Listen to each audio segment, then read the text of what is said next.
Hello friends and once again welcome you all to our channel mechanical major. और आज जो हम पढ़ने वाले हैं वो है directive principle of state policies DPSP से हम बोलते हैं। ये जो है ये पार्ट है हमारा पार्ट 4 ऑफ द कॉन्स्टिट्यूशन। और आर्टिकल जो ये कवर करेगा वो ये करेगा article number 36 to article number 51। Important है। इम्पॉर्टेंट इसलिए भी है क्योंकि ये जो पार्ट है इससे बहुत सारी चीज़ें जुड़ी हुई है। So let's start our today's lecture.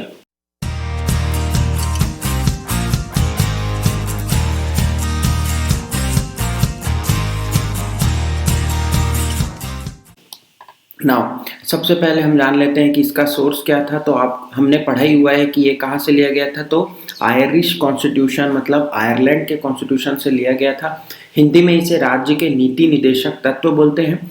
थोड़ा सा दो लाइन में बोलना चाहूँगा कि राज्य के नीति निदेशक तत्व का मतलब ये होता है कि जब भी राज्य कोई पॉलिसी बनाती है, कोई भी स्टेट हो पॉलिसी बनाती है, उसको इन सारे जो भी इस क्लॉज में दिए हैं 36 टू 51 में जो भी आर्टिकल्स दिए हुए हैं उनको ध्यान में रख करके बनाना पड़ता है। हालांकि आप देखेंगे कि ये जो 36 टू 51 में जो स्टेट पॉलिसीज दी हुई हैं डायरेक्टिव प्रिंसिपल्स हैं, ये जो है नॉन जस्टिसेबल है, ये न्यायालय में प्रवर्तनीय नहीं है। तो चलिए देखते हैं कि कौन कौन से क्लॉज में क्या क्या लिखा हुआ है।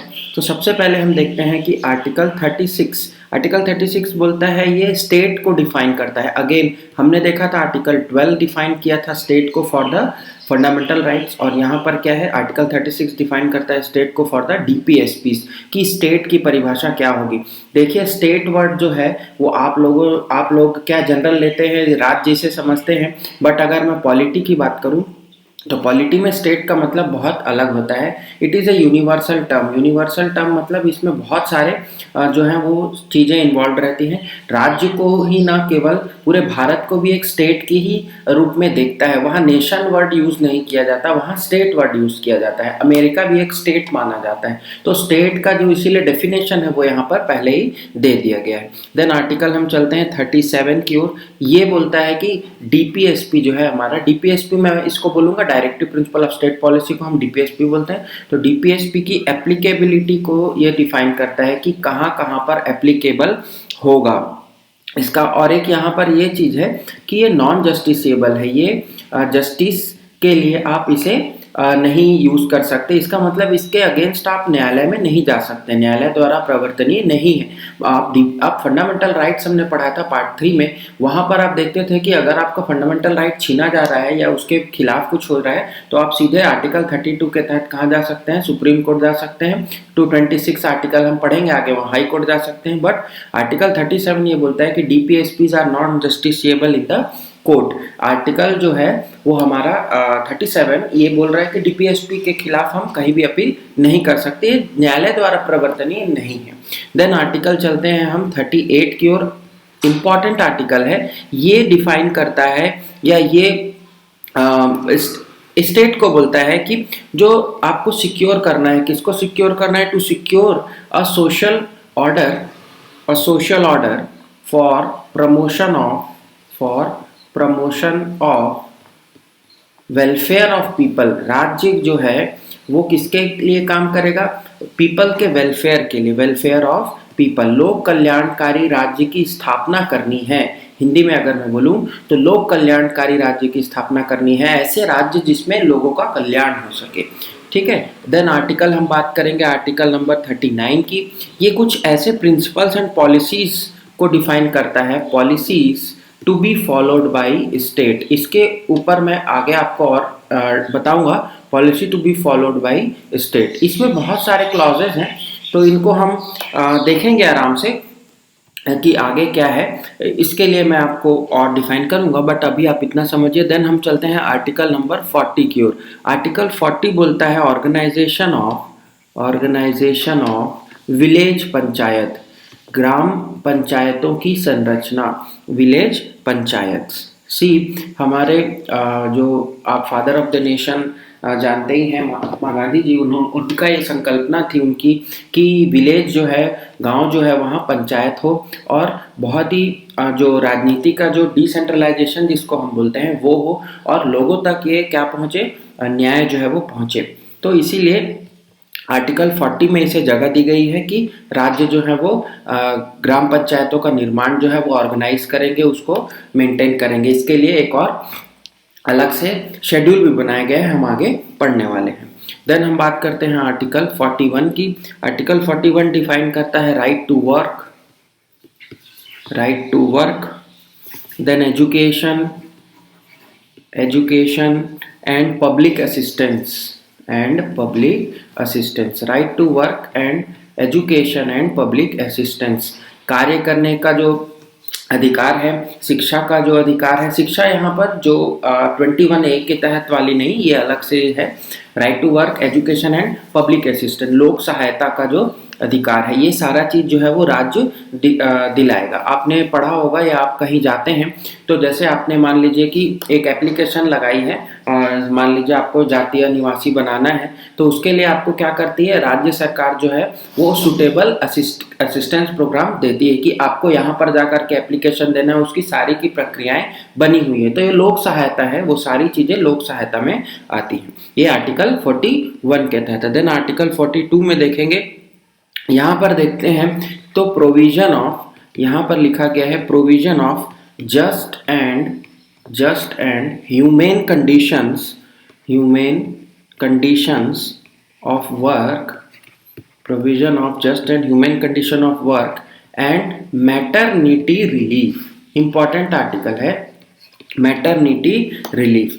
इस आर्टिकल में ये कहा गया है कि जो आपको काम है वहाँ पर जो है वहाँ आपको मानोचित अवस्थाएं या मानोचित जो है कंडीशंस आपको प्रोवाइड कराना पड़ेगा, जो भी वर्कर को असिस्ट कर रहे हैं या एम्प्लॉय कर रहा है, और मैटरनिटी रिलीफ भी देना पड़ेगा, मातृत्व सहायता, मातृत्व में छूट जो है वो देनी पड़ेगी। इसी के तहत आप देखे होंगे कि जहाँ पर 6 मंथ्स का मैटरनिटी लीव मिलता है, उसके बाद जो भी उनको क्लॉजेज हैं कि आपको इतने देर क्रैच पीरियड मिलेगा और 6 आवर्स के जो आपका ड्यूटी पीरियड है उसमें आप 2 से 3 बार या 4 बार जितना भी है वो अलग अलग राज्यों द्वारा बनाया गया कानून है कि आप जो है अपने बेबी को असिस्टेंस के लिए जा सकते हैं। ये सारा चीज़ जो है वो आर्टिकल 42 के तहत दिया जाता है। देन हम चलते हैं आर्टिकल 43। आर्टिकल 43 यहाँ है लिविंग वेज फॉर वर्कर्स। इसमें और भी है living veg etcetera for workers. देखिए जो भी काम करने वाले हैं उसको एक न्यूनतम जो है जीवन यापन के लिए उसे एक तनख्वाह मिलनी चाहिए, वेज मिलना चाहिए। तो लिविंग वेज की बात करता है। अभी आप देख रहे होंगे अगर आप न्यूज़ फॉलो करते होंगे तो कि मिनिमम वेज का एक कानून जो है वो पास होने वाला है, ड्राफ्टिंग हो चुकी है। और मेरे को ये चीज़ आप बताएंगे कि मिनिमम वेज जो कानून है मिनिमम वेज वाला वो पास हुआ है कि नहीं, उसका बिल जो है वो एक्ट बना है या नहीं, ये मुझे कमेंट सेक्शन में करके आप आज बताएंगे। इस वीडियो को देखने के बाद थोड़ा सर्च करेंगे, मिल जाएगा, बहुत इंपॉर्टेंट क्वेश्चन भी है। तो यहाँ पर 43 में भी 2 क्लॉजेज और हैं, हम आगे डिस्कस करेंगे। आर्टिकल 44 बोलता है यूनिफॉर्म आपका यूनिफॉर्म सिविल कोड बोलता है। आर्टिकल 44 बोलता है uniform civil code for citizen, समान सिविल संहिता नागरिकों के लिए। समान सिविल संहिता अभी तक हमारे भारत में लगी नहीं हुई है, इस पर कार्य चल रहा है। हो सकता है कि ये जो है ये लगा दिया जाए। गोवा एक ऐसा राज्य है जहां पर इसके प्रति कुछ काम किया गया है, समान सिविल संहिता वहां लागू है, आप बोल सकते हैं। देन हम चलते हैं आर्टिकल नंबर 45। अगेन आर्टिकल 45 जो है वो प्रोवाइड करता है, वो प्रोविजन करता है for early childhood care and education to children below 6 years of, मतलब 6 साल से कम के बच्चों को। हमने आर्टिकल 21 में देखा था कि 6 से 14 साल के बच्चों के लिए अनिवार्य निःशुल्क शिक्षा, ये शिक्षा का अधिकार आरटीई बोलता है। तो अगर 6 साल से कम है उनके लिए क्या प्रावधान है, तो उनके लिए प्रावधान आर्टिकल 45 में किया गया है कि जो उनको चाइल्डहुड केयर मिलना चाहिए बचपन से ही, और उनको एजुकेशन मिलना चाहिए किनको 6 साल से कम उम्र वाले बच्चों को। तो ये है आर्टिकल 45। 5। देन हम चलते हैं आर्टिकल 46 की ओर। आर्टिकल 46 बोलता है कि promotion of educational and economic interests of ST, SC and other backward weaker section. यहाँ बैकवर्ड क्लासेस नहीं लिखा गया है, वीकर सेक्शन लिखा गया है। समाज के कुछ ऐसे वर्ग हैं जो कि क्या है, वीकर हैं, जो कि बहुत ज्यादा पिछड़े हुए हैं और कमजोर हैं आर्थिक रूप से भी और शैक्षिक रूप से भी। उनके इंटरेस्ट को, उनके जो भी उनका अधिकार है, उनके जो भी समानता पे लाने के लिए उनके जो भी काम है वो आपको करना है, उनको प्रमोट करना है स्टेट को। देन हम चलते हैं आर्टिकल 47 की ओर। आर्टिकल 47 डिफाइन करता है level of nutrition, duty of state to raise the level of nutrition and standard of living. देखिए स्टैंडर्ड ऑफ लिविंग यहाँ पर बोला गया है कि राज्य जो है वो पोषाहार के जो स्तर है उसमें वृद्धि लाएगा और लोगों के जो जीवन स्तर को है क्या करेगा, बढ़ाएगा। और इसी में ही पब्लिक हेल्थ के इम्प्रूवमेंट की बात की गई है और इसी में ही मद्य निषेध भी है, मतलब abolition of liquors and other drug uses. मतलब आप जो मद्य निषेध देखते हैं, नशाबंदी आजकल चल रहा है, बहुत सारे राज्यों ने उसे लागू किया हुआ है। शराबबंदी जिसे आप बोलते हैं वो आर्टिकल 47 के तहत किया जाता है। देन आर्टिकल 48 जो है वो है organisation of animal husbandry and agriculture. Organisation of agriculture and animal husbandry. आपका जो भारत जो है वो कृषि प्रधान देश है। अगर आप बात करें तो भारत की लगभग 45% से ऊपर, अभी तक भी 51% का एक आंकड़ा दिया हुआ था, तो आप मान सकते हैं कि 50% से ऊपर बोल सकते हैं, 40 to 50% से ऊपर अभी भी ऐसे लोग हैं जो एग्रीकल्चर पे अपना जीवन यापन करते हैं या उनकी जो इकोनॉमी है वो एग्रीकल्चर पे बेस्ड है। तो इसका जो ऑर्गेनाइजेशन है वो भी करना है और एनिमल हस्बेंड्री भी आपको करना है। मतलब जो भी पालतू जानवर हैं उनके प्रति उनको भी क्या करना है, आपको रियर कराना है, जिससे कि इकोनॉमी ग्रो कर सके और उनके खिलाफ ऐसा कोई भी कानून जो है वो पास ना हो सके जिससे उनके आजादी या उनके डेथ को प्रमोट किया जाए। क्लियर। देन हम चलते हैं आर्टिकल 49 की ओर। आर्टिकल 49 इंपॉर्टेंट है। इंपॉर्टेंट इसलिए है क्योंकि ये प्रोवाइड करता है protection of monuments and places of national importance. Protection of monuments आप समझ गए होंगे, जितने भी इमारतें बनी हैं, जो भी स्मारक वगैरह बनते हैं वो मॉन्यूमेंट्स कहलाता है। और प्लेसेस जो भी स्थल हैं जो कि क्या है, हमारे राष्ट्रीय महत्व के हैं। जैसे कि आप लाल किला बोल सकते हैं, जैसे आप बोल सकते हैं कि आपका जितने भी स्मारक हैं, मॉन्यूमेंट्स हैं, हमारे बहुत सारे हैं, एन नंबर ऑफ मॉन्यूमेंट्स हैं, उन सबका प्रोटेक्शन और उन स्थानों का प्रोटेक्शन, उन ऑब्जेक्ट्स का भी प्रोटेक्शन इसके तहत आता है जो कि राष्ट्रीय महत्व के हैं। इसके लिए आप जानते हैं कि कौन सी संस्था काम करती है, आर्कियोलॉजिकल सर्वे ऑफ इंडिया इसमें काम करता है। क्लियर। देन हम चलते हैं आर्टिकल 50 की ओर। आर्टिकल 50 इंपॉर्टेंट आर्टिकल है। Separation of judiciary from the executive। Democratic जो भी हमारी व्यवस्था बनी हुई है, प्रजातंत्र की जो व्यवस्था है उसमें 3 भाग होते हैं। सबसे पहला भाग होता है लेजिस्लेटिव, जिसे आप विधायिका बोलते हैं। देन होता है आपका एग्जीक्यूटिव, जिसे आप कार्यपालिका बोलते हैं। और तीसरा होता है जुडिशियरी, जिसे आप न्यायपालिका बोलते हैं। इन तीनों के बीच सामंजस्य से ही क्या होता है, डेमोक्रेटिक फॉर्म ऑफ गवर्नमेंट काम करती है। तो वहां पर जो कार्यपालिका है और जो न्यायपालिका है वो दोनों क्या होना चाहिए, सेपरेट होना चाहिए। उन दोनों के बीच में कोई भी मिक्सिंग नहीं होनी चाहिए। हमने पढ़ा भी है कि स्वतंत्र न्यायपालिका जो है वो हमारे यहाँ है, ठीक है, इसे कहाँ से लिया गया था आपको पता ही है, इसे अमेरिका से लिया गया था। स्वतंत्र न्यायपालिका का जो कंसेप्ट है वो अमेरिकन कॉन्स्टिट्यूशन से लिया गया था। तो यहीं पर भी बोल रहा है कि आर्टिकल 50 में बोलता है कि जुडिशरी को एग्जीक्यूटिव से आप सेपरेट रखेंगे, दोनों ही एक अंग होकर काम नहीं करेंगे, अलग अलग काम जरूर करेंगे बट दोनों के बीच सामंजस्य बना रहेगा, एक दूसरे के अफेयर्स में इंटरफेयर नहीं करेंगे। देन हम बात करते हैं आर्टिकल 51 की। आर्टिकल 51 प्रमोट करता है प्रमोशन ऑफ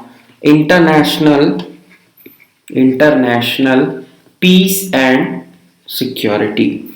आपको पता होगा कि हमारे जो भारत के पहले प्रधानमंत्री रहे श्री जवाहरलाल नेहरू, जिन्हें हम चाचा नेहरू भी बोलते हैं, तो उन्होंने एक ऑर्गेनाइजेशन बनाया था, नाम नॉन अलाइंड मूवमेंट, एक मूवमेंट चालू किया था नाम, जो भारत जो है इसका फाउंडिंग मेंबर है। तो इसमें ये बोला गया था कि हम जो है वो सारे जो अलाइड नेशंस थे उस समय दो भाग में बटी हुई थी वर्ल्ड वार के समय, वहां पर उन दोनों को ज्वाइन नहीं करेंगे और नॉन अलाइंड रहेंगे, किसी से भी अलाइन नहीं रहेंगे। उसी को ही प्रमोट करता है या उसी का एक कंसेप्ट है बोल सकते हैं आर्टिकल 51 कि आपको विश्व शांति और सुरक्षा को प्रमोट करना है। तो ये सब हमारे आर्टिकल जो हैं वो क्या थे, directive principle of state policies थे। सी ये जो प्रिंसिपल्स मैं आपको बता रहा हूं, इन्हीं के तहत जो है वो राज्य कानून बनाता है। जरूरी नहीं है कि राज्य सारे चीजों को ध्यान में रखे, बट आपको मतलब राज्य को यह ध्यान रखना पड़ता है कि इन सारे कानूनों का उल्लंघन ना हो और उसके नीति निर्देशन में ये सारी चीजें इंक्लूडेड हो, मतलब शामिल की गई हो। अब मैं बात करूंगा कुछ अमेंडमेंट्स की। तो अमेंडमेंट्स हुआ था 39A, आप बोल सकते हैं 39A यहाँ पर जोड़ा गया था। ये था equal justice and free legal aid, ये जोड़ा गया था 42nd कॉन्स्टिट्यूशन अमेंडमेंट के तहत। मतलब समान न्याय और जो उनके न्यायिक जो भी एड है, जो सहायता है वो फ्री कर दी जाए, वो जो है वो निशुल्क जो दिया जाए। देन हम चलते हैं आर्टिकल 43 पर। तो आर्टिकल 43 में ए जोड़ा गया। ए में ये है कि participation of workers in management of industries। मतलब जो भी वहां काम करने वाले लोग हैं, वर्कर्स हैं खास करके, देखिए जो ऊपर के ऑफिशियल्स हैं वो तो मैनेजमेंट में रहते ही हैं, बट यहाँ पर क्या बोला गया है कि जो वर्कर्स हैं उनको भी क्या किया जाए, उनको मैनेजमेंट के अफेयर्स में पार्टिसिपेट करने का मौका दिया जाए। ये एक क्लॉज यहाँ जोड़ा गया। देन हमको 43B भी पढ़ना है। 43B है कोऑपरेटिव सोसाइटी का प्रमोशन, कोऑपरेटिव सोसाइटीज का प्रमोशन। सी कोऑपरेटिव सोसाइटी आपने पढ़ा होगा बहुत सारे, ये आर्टिकल 97 अमेंडमेंट के तहत जोड़ा गया है। 97th अमेंडमेंट में आपको इंपॉर्टेंट अमेंडमेंट्स कराऊंगा लास्ट में, वहां पर ये जोड़ा गया। और पार्टिसिपेशन ऑफ जो वर्कर इन इंडस्ट्री है ये 42nd में ही जोड़ा गया है, ठीक है। 39A और 43A ये 42nd में जोड़ा गया। 43B जो है वो कोऑपरेटिव सोसाइटीज को प्रमोट करने की क्लॉज यहाँ जोड़ी गई। देन हम बात करेंगे आर्टिकल 45 की। तो यहाँ पर चेंजेस लाया गया था, 86th अमेंडमेंट के तहत। यहाँ जो है बिलो 6 ईयर वाला क्लॉज दिया गया था, इसको आप नहीं भी याद रखेंगे चल जाएगा। देन हम बात करते हैं आर्टिकल 48A की। यहाँ पर लिखा गया है protection of forest and wild life. देखिए हमने तो एनिमल हस्बेंड्री दे करके डोमेस्टिक एनिमल्स और एग्रीकल्चर को बचा लिया, ऑर्गेनाइज कर लिया, बट फॉरेस्ट का क्या और वाइल्ड लाइफ का क्या, वहां रह रहे जंगली जानवरों के लिए, तो उसको भी जोड़ा गया 48A में। और इसे भी किससे जोड़ा गया, 42nd अमेंडमेंट में, ठीक है। तो इतनी सारी चीजें जो है वो हमारे किसके लिए है, वो हमारे हैं for the DPSP।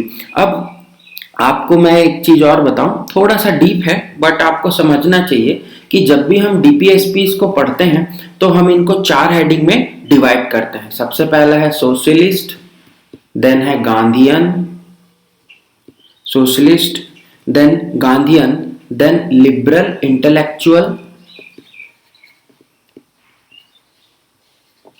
Liberal and intellectual, तीन में ही कर सकते हैं और डीप में मैं नहीं बताऊंगा आपको, इतने ही आप जानिए कि सोशलिस्ट है, गांधीयन है और लिबरल इंटेलेक्चुअल है।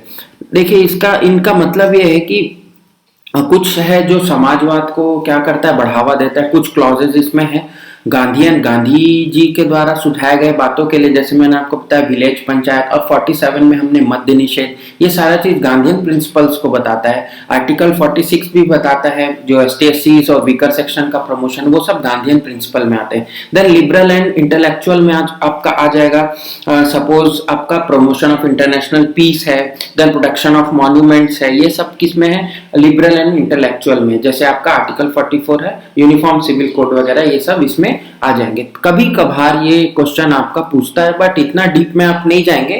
जितने मैंने आपको क्लॉजेस बताए हैं, जितने आर्टिकल्स बताए हैं, उतना ही इंपॉर्टेंट है। सोर्स इसका इंपॉर्टेंट है, कहां से लिया गया था, कौन से आर्टिकल से, कौन से आर्टिकल पर है, और इंपॉर्टेंट आर्टिकल्स आपको याद रखना है जो मैं आपको एक्सप्लेन करते टाइम बताया। तो आज के इस वीडियो में इतना ही।